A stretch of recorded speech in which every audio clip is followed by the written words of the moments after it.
at the end of the interview, they have a much better understanding of that one story instead of having a lot of compartmentalized pieces and examples that they can't quite put a big picture together. Hi friends, welcome back to The Uncommon Career.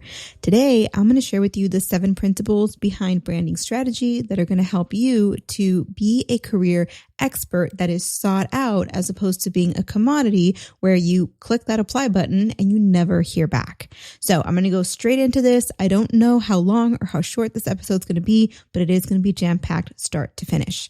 So let's get started. Let's say that you are applying for a position or you're thinking about a career change, and the first thing that comes to mind is your resume. Here's what I would do if I were you. I would actually not even touch my resume. To begin with, I would think, reflect, and strategize about how to reposition myself as a career expert.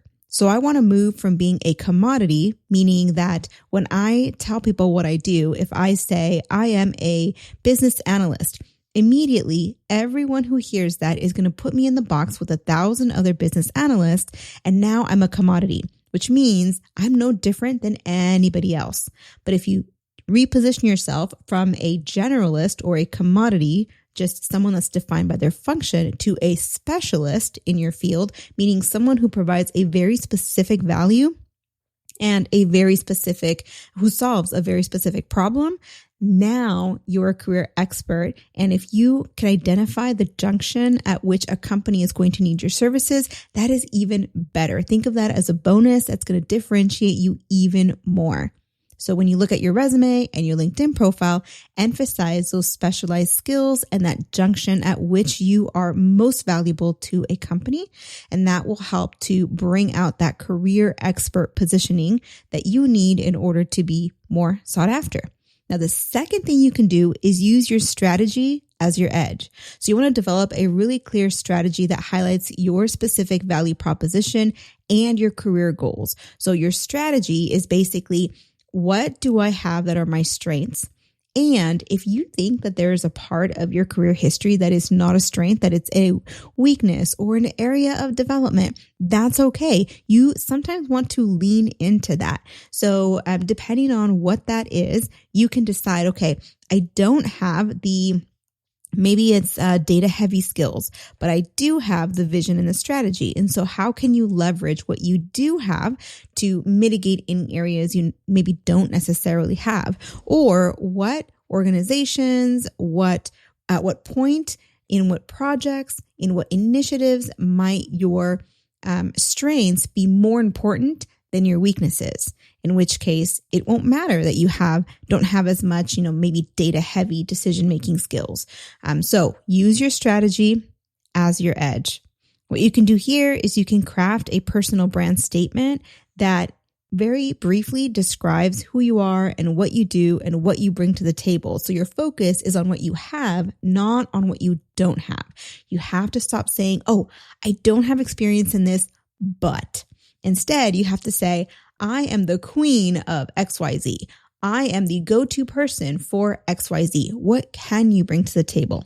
Focus on that and then make that a part of your statement in your summary. So that top part of your resume, if there's it should be very short.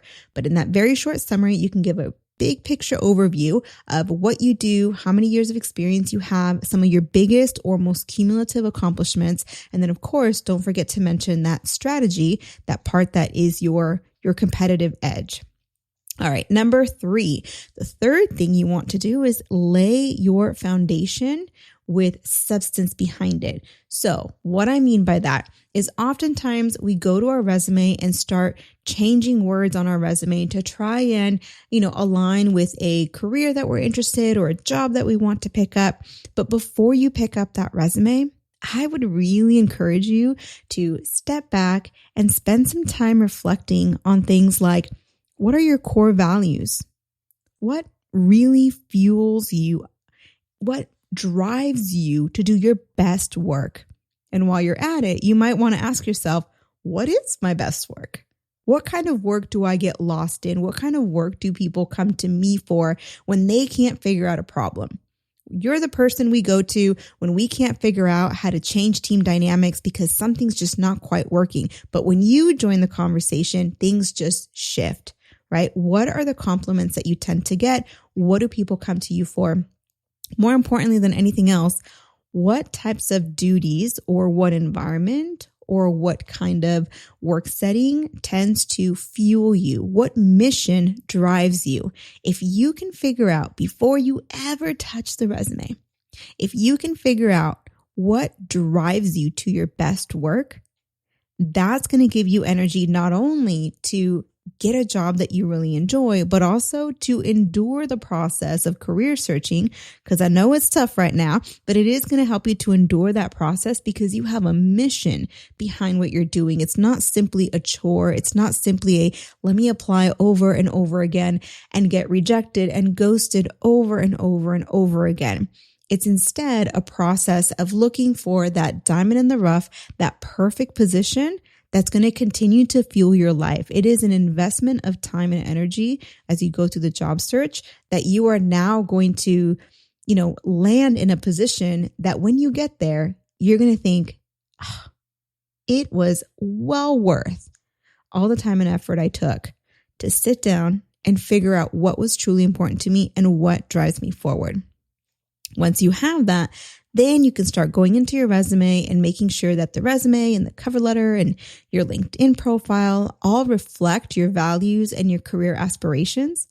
And a lot of times what I notice happens, and you might want to, take a mental assessment to see if this is happening to you. But sometimes I see that when we start writing our resumes, we write our resumes to what we think people want to hear, as opposed to writing our resumes to reflect who we truly are. If we do not like working with a certain facet, be it data, be it maybe we don't like working with artificial intelligence, but that's the popular thing right now. And so we try to jam pack our resume with mentions of machine learning and artificial intelligence and how we've used it. But if you're not truly interested in that type of work, whatever job you get with that resume is likely to be a bad fit. So instead, lean into who you are and it takes time, but it's so worth it to find the high value proposition that reflects who you are so that a company who gets really excited to hire you is getting really excited to hire you, not this caricature or this person who you've felt like you had to fit into in order to be attractive, a candidate to that company. All right. So that is that. As you're creating your resume, one thing that you can do here is you can make sure to highlight achievements that align specifically with your values and goals. Oftentimes, this may mean that your biggest achievement maybe is not on your resume because you happen to have stumbled onto that really big achievement or you worked really hard for it, but it's really not the direction that you want to go now. And so instead, replace those with achievements that reflect where you want to go in the future. All right, moving on. Number 4. Influence. So before you pick up that resume, it's really important that you look at how employers perceive candidates. You put yourself in the mind of an employer and you really kind of, empathy, right? You really harness as much empathy as you can for how are they seeing the world? What do they want in a candidate? Everything from how you carry yourself to what you wear, to what you say, to when you smile, to how you respond to questions, how you respond to maybe some negative or some, situations that are unexpected in the hiring process. How does the manager perceive these things? And so if you can understand that, you can then shift sort of your response in a way that's still authentically you, but also in a way that is much more influential. So what do I mean by that? Let's say, for example, you are absolutely yourself. This entire time you're authentically yourself. But as you know, I can be, I don't know if you know, but I'm going to tell you, I can be authentically myself and be just the most stubborn person in the world. But another part of me that's still authentically me can be incredibly flexible. So it's still me. And if I am not good at maybe, talking to people in a professional setting, or I feel like I'm not good at it, but I spend time improving that skill, I can still be authentically me, but at an elevated level. So this is me with more skill. And so that's one thing that's really important is, we often put ourselves in these boxes based off what an assessment once told us, right? So for example, if an assessment ever told you you're an introvert, I encourage you to consider that doesn't mean that you can no longer go and network, or that you can't build these great relationships with a lot of people. What it means is that you might just want to spend a little bit more time learning that skill, and I promise you, you will get better at it.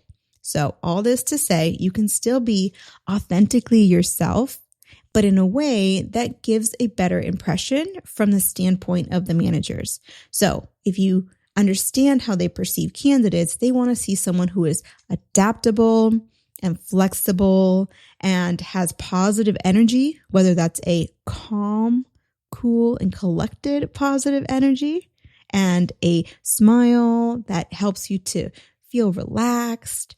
Or maybe you're a high energy person that's just joyful about the world no matter what's going on. Either way, it's positive, and this is going to make a good impression. So consider how the way that you feel about the career transition process, the way you feel about the job search, is probably going to make a bigger difference, not only in the impression that you make with the manager, but also in the behaviors that you exhibit week to week, the actions that you take. If you're excited about something and you feel confident, like I can do this, you're probably going to submit more applications, talk to more people, have more networking conversations. You probably have more energy to work on these job search tasks. But on the flip side, if you feel absolutely defeated because no one responds to you, or because you're throwing your application at this applicant tracking system that everyone's mad at and that no one ever gets back to you, you're going to feel less confident, and that's going to impact the conversations you have, the action you choose to take, the amount of motivation you have. And because negative emotion is draining, it's also going to really tire you out. And the worst thing is going through this process when you are just exhausted and feeling less than confident. So that was a big one. Influence, influence, influence. And it starts with empathy. All right, number 5. The brand will develop a human personality, meaning they will develop a language that they use, right? So a highly professional personality might use very corporate language, and a very informal personality might use more relatable and human, language with human attributes. That's what a brand does. But guess what, my friend? You are already human. So you already have a personality. And the work that we're doing here before we touch our resume is allowing that personality to shine through. And so you might take a second to jot down a few things on just any old piece of paper. Like, what kind of personality do I have? Am I the cool, calm, and collected? Or am I the high energy, always joyful person? Am I a little bit eclectic? Do I have some quirks, and what are those quirks? What might be a few words that are very specific that people that know me really well might use to describe me? What's the difference that I made at my prior work environments? What are the compliments that I got? How did I improve the workplace? So you can start to develop your personality and come up with a few statements that you can internalize as you go through the career process. Some statements could be something like, I'm always the go-to person when we have a conflict we can't seem to resolve.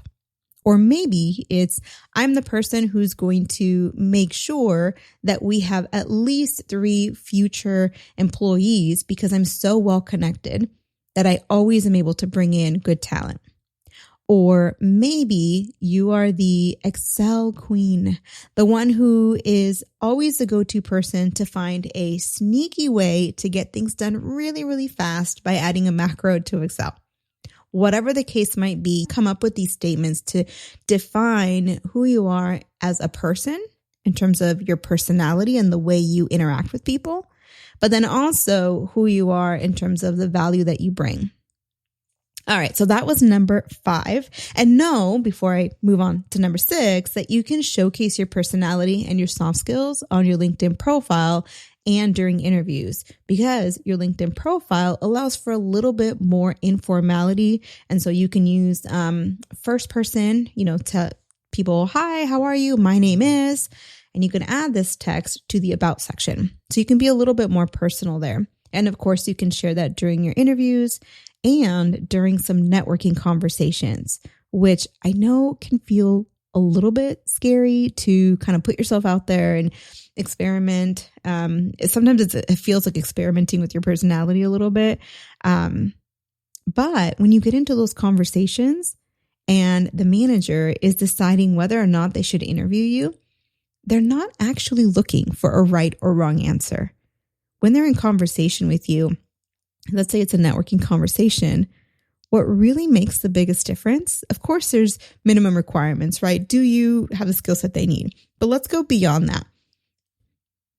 The problem is connecting with the people who need your experience at their organization.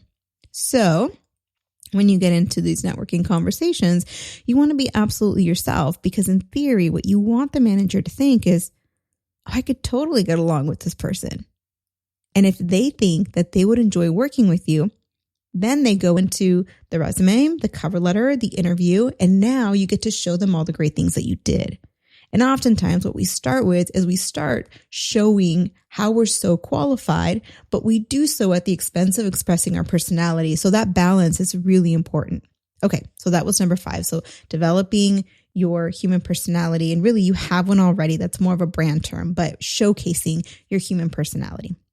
All right, let's move on to number 6.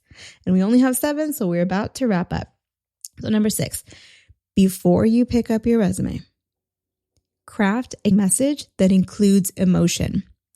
Anytime you start telling somebody why you're so qualified, what it feels like on the other end, even though this is not your intention, what it feels like on the other end when someone tells me I'm qualified because I have this, and this, that's when it begins to feel a little braggy. And I know none of us want to come off that way. So we're in this weird situation where we either don't say anything about what we do, or we say it because we're like, I got to get this out. So we just say it, but then we fear that we sounded salesy and braggy and all the things. Well, this is how you can do it in a completely different way. When someone speaks to me and says, here's what I have, boom, boom, boom, and it's a list, my brain, all of our brains actually, as humans, our brains go into evaluation mode. Is this what I need? Is this not what I need? Basically, it's our opportunity to critique and to raise red flags. But instead, when you start storytelling, what you're doing is you're letting the person relax. Going into a classroom and being taught or being informed is a place where you need to be really alert. Going into story time, it's movie time, it's story time. Our brains relax and just sit and listen to the story. And in fact, we become a part of the story. We experience the story as the protagonist experiences the story. That is like in our brains, that's actually what is happening. And so it builds a much more personal connection, and it doesn't sound salesy or braggy at all. How would this happen? Okay, so here's what you're going to do. You would develop a personal brand story, which is basically, it's either your career narrative or a story around a particular project that showcases your skills. And as you're sharing this, include the name of a boss or a manager or a VP, and share how they felt. That moment where you're provided this challenge and your supervisor had a worry that if this challenge didn't go through well, then XYZ would happen.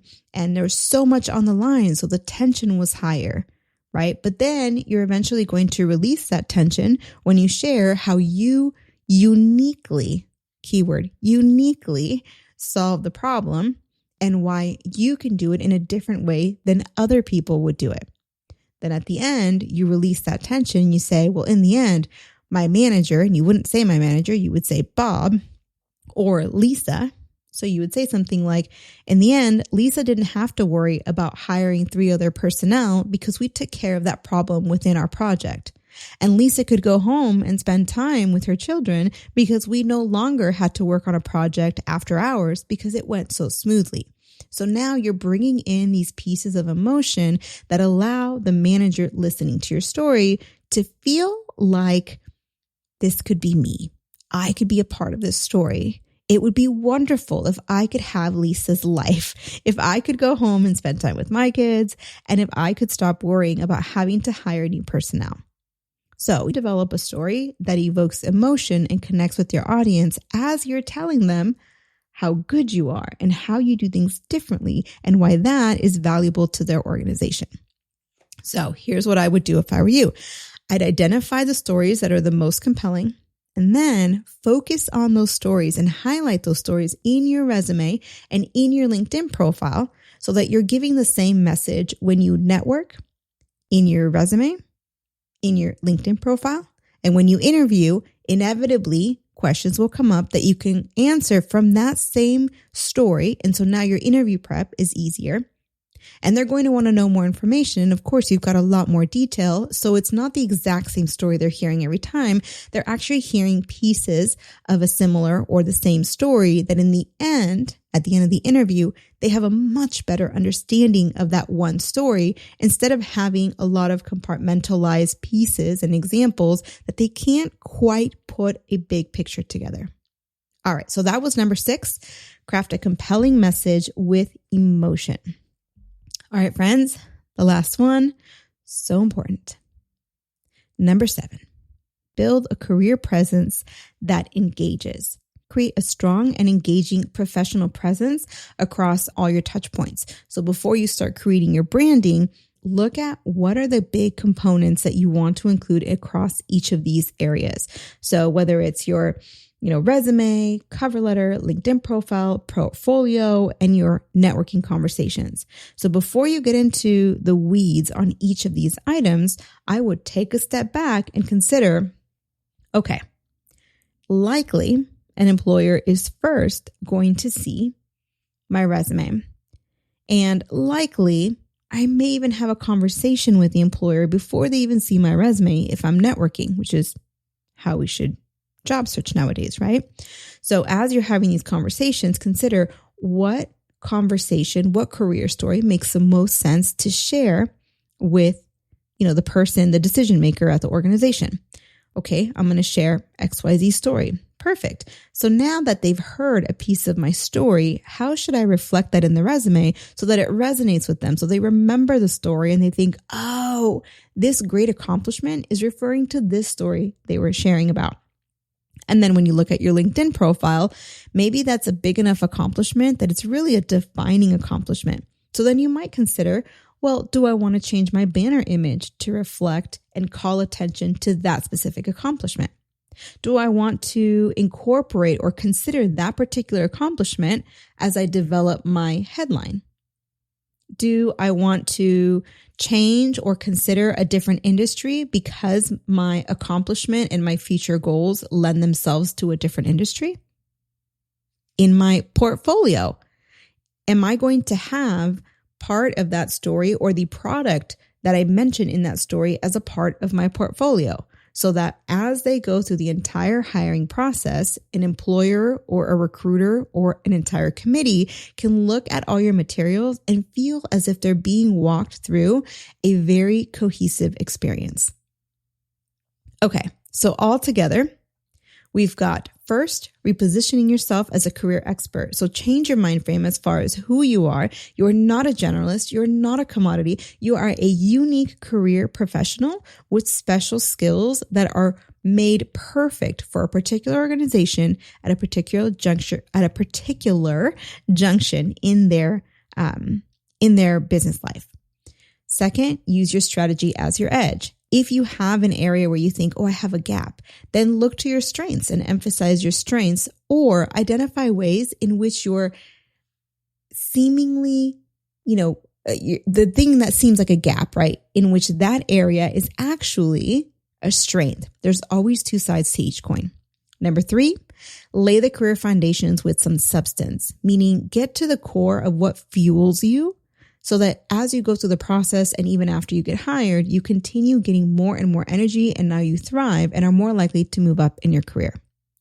4th, influence with psychology and just your communication style, right? Influence with storytelling techniques, influence with how confident you feel, and by using a lot of empathy to understand how you're being perceived by managers.